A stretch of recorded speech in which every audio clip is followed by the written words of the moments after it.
پاکستان کے ہڑپا شہر کا شمار دنیا کی قدیم ترین تہذیبوں میں ہوتا ہے، لیکن آج یہ کھنڈرات کے طور پر موجود ہے۔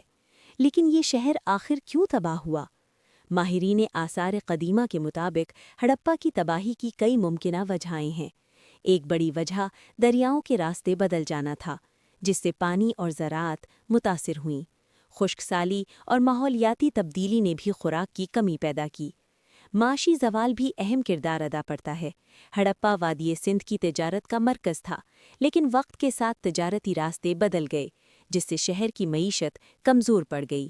کچھ محققین نے ممکنہ حملوں یا وباؤں کو بھی اس زوال کی وجہ قرار دیا ہے۔ ان تمام افکار کے نتیجے میں ہڑپا آہستہ آہستہ خالی ہوتا گیا۔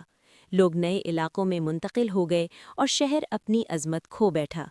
آج ہڑپا میوزیم اور کھنڈرات ہمیں اس عظیم تہذیب کی کہانی سناتے ہیں اور یاد دلاتے ہیں کہ ہماری تاریخ کتنی قدیم اور قیمتی ہے۔